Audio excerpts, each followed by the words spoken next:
Entretien maintenant avec Annie Gauthier, qui est fondatrice et responsable des opérations chez Avelo Sans Âge. Bonjour Annie. Bonjour.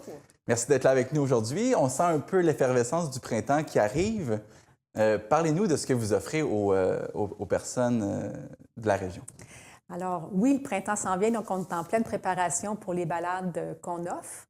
Nous, ce qu'on fait, c'est qu'on offre des balades en cyclopousse aux personnes âgées ou aux personnes à autonomie réduite. Donc, n'importe qui ne peut pas aller à vélo par lui-même, ça nous fait plaisir des amis se promener. Vous avez dit cyclopousse. Expliquez-nous quel est cet engin. Un cyclopousse, c'est, il y a 3 roues, donc il y a 2 roues en avant, une en arrière. C'est un moteur à assistance électrique. C'est des vélos qui sont pédalés par nos cyclistes bénévoles. En avant, il y a une banquette sur laquelle on peut asseoir 2 passagers. Donc, ils ont vraiment la vue libre devant eux. C'est eux autres les rois de la balade. Ou on en a d'autres pour les gens qui sont en fauteuil roulant et qui ne peuvent pas se transférer sur la banquette du vélo. Alors, on a des cyclopousses qui ont une plateforme sur lesquelles on peut glisser un fauteuil roulant. C'est une initiative qui est assez originale, qui émane du Danemark, je pense. Oui.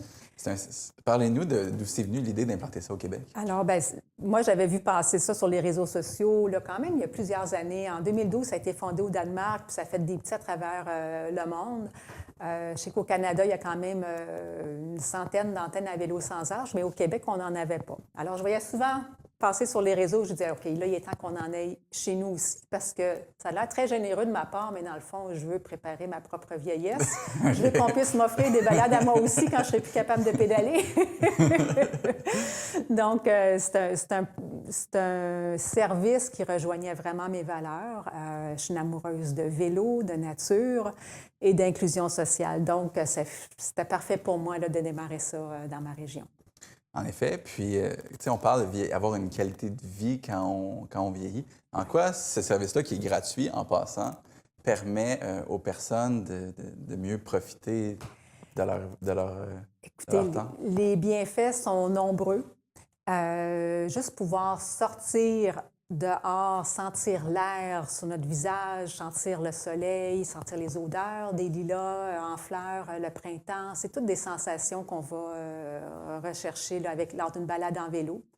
Puis en plus, il y a tout l'aspect de s'approprier les espaces publics, se promener sur les pistes cyclables dans les quartiers, rencontrer les gens de la communauté, se parler, flatter le petit chien qui se promène.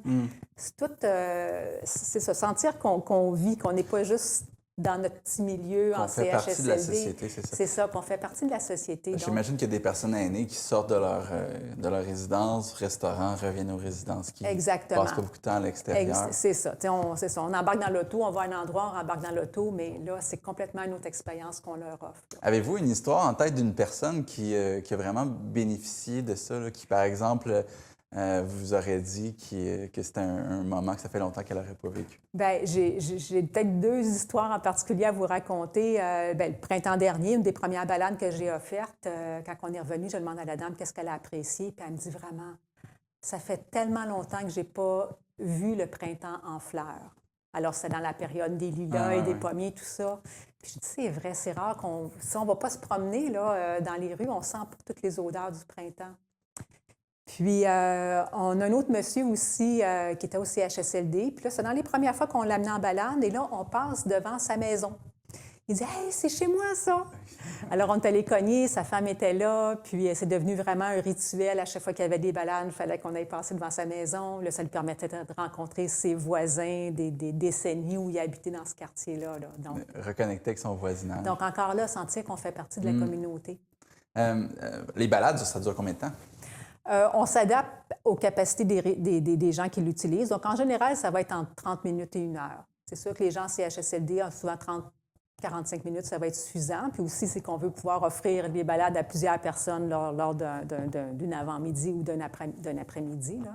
C'est ça, donc 30 à 45 minutes. C'est pas seulement les personnes aînées qui en bénéficient, il y a aussi les bénévoles, ceux qui pédalent. Oui, tout à fait. Donc, on parle souvent des bienfaits pour les passagers, mais nos pédaleurs, eux autres aussi en tirent des grands bienfaits. On a beaucoup de jeunes retraités qui viennent pédaler.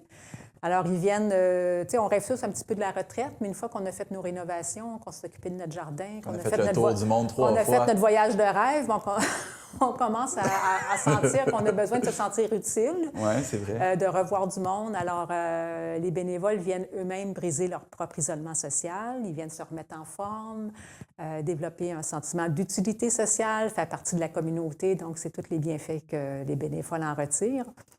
Puis pour les bénévoles un peu plus jeunes, on en a qui sont encore sur le marché du travail avec des enfants. Donc, ils ont une vie plus effrénée, un rythme plus effréné, alors ils viennent se poser lors d'une balade à un rythme plus lent, puis apprécier, là, vivre dans le moment présent. Mais il y a une formation pour les bénévoles, hein? Oui. Est-ce que vous avez eu des cas là, où il y a eu un bénévole qui voulait venir faire son non, entraînement du mardi après-midi? Non, ils sont très bien encadrés. Ils font une auto-formation en ligne pour apprendre à comment agir avec les personnes handicapées, les personnes âgées. Ils revérifient le code de la sécurité routière. Puis ensuite, on leur donne une formation sur route, où là, ils apprennent à conduire le cyclopouce. Ils reçoivent toutes les consignes de sécurité, dont une vitesse maximale de 15 km/h.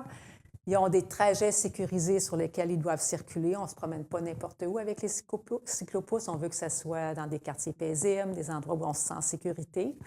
Donc, ils ont en tout 4 heures de formation là, avant de pouvoir offrir des balades. On est dans une société où tout va vite, où on valorise beaucoup la performance. Comment est-ce que c'est enrichissant de côtoyer des gens qui ont plus d'expérience, qui sont plus âgés? Je dirais que ça nous prépare à notre propre vieillissement de pouvoir les côtoyer. Puis, faut pas avoir... Tu sais, des fois, juste aller visiter un aîné, des fois, on peut être un petit peu mal à l'aise, on ne saura pas trop quoi parler, mais lors d'une balade, la discussion est beaucoup plus fluide, tu sais. Puis, ils nous parlent librement de ce qu'ils vivent, de comment ils vivent cette étape de vie. Puis nous aussi, on peut leur poser des questions. Puis ça crée vraiment des relations qui sont intéressantes et enrichissantes, là. Parce que quand on a justement une vie effrénée, puis on pense qu'on a des problèmes, puis on les voit gros, puis on en discute avec quelqu'un qui a beaucoup plus d'expérience, des fois, on se rend compte que c'est comme un peu moins grave qu'on pense. Oui, puis ça leur fait vraiment plaisir de nous partager leur expérience de vie, là. Puis on repart toujours avec avec de quoi réfléchir. Comment ça fonctionne, le financement pour l'organisme? Ah, là, vous parlez d'une bonne question. Alors, c'est sûr, comme n'importe quel organisme, le financement, c'est le nerf de la guerre, hein, parce que derrière chaque balade à vélo, il y a beaucoup de travail, il y a le recrutement des bénévoles, la formation, les assurances responsabilité civile, l'entretien des vélos, et j'en passe. Donc, on reçoit quelques subventions. Donc, l'année passée, on a eu le programme Circonflexe Prêt pour bouger qui a financé l'achat d'un cyclopouce. Ils ont financé l'achat d'un cabanon où on range nos équipements. Ils ont financé aussi du salaire pour les opérations de l'antenne à vélo sans âge à Belleuil. Mais on est toujours à la recherche de soutien financier, là, soit par des dons ou des commandites, des entreprises de la région qui veulent s'impliquer, embarquer dans le mouvement à vélo sans âge, là. Donc, c'est toujours bienvenu. On a des bels endroits sur nos cyclopouces où on peut mettre le logo des entreprises de la région. OK. Vous vous adaptez, vous offrez un peu de la publicité aux entreprises. Certains, c'est un travail d'équipe à vélo sans âge. Non, puis c'est une mission qui est vraiment d'actualité, qui conjugue la santé, qui conjugue briser l'isolement. Il y a tellement de gens qui font du vélo comme exutoire de leur vie normale. Pourquoi pas en faire bénéficier d'autres personnes en même temps? Oui, puis on a beaucoup justement de fans de vélo là, qui viennent. Oui, on se rend compte que notre mission est vraiment, elle interpelle beaucoup la communauté. Puis c'est vraiment en écho avec les aspirations collectives, là. Comme vous disiez, le goût du plein air, de la santé, prendre soin des aînés, les relations intergénérationnelles, c'est toutes des choses qui interpelle. Donc, ça va débuter à quel moment, cette année? 15 mai. 15 mai? Je dis 15, dans ce bout-là, 13, 14, 15 mai. Par contre, pour s'inscrire comme cycliste bénévole, vous avez jusqu'au 16 avril. OK. Même chose, s'il y a des organismes sur le territoire de McMasterville, Belleuil, Mont-Saint-Hilaire, qui ne bénéficient pas encore du service à vélo sans âge et qui veulent se joindre à la grande famille, communiquer avec nous d'ici jusqu'au 16 avril là, pour...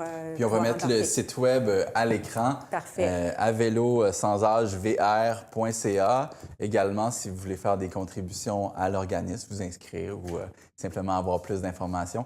Madame Gauthier, c'est un plaisir de vous recevoir. Merci de faire ça pour les gens de la région. Je vous souhaite beaucoup de succès puis du beau temps cet été. Merci. Le plaisir est partagé. Merci beaucoup. Merci.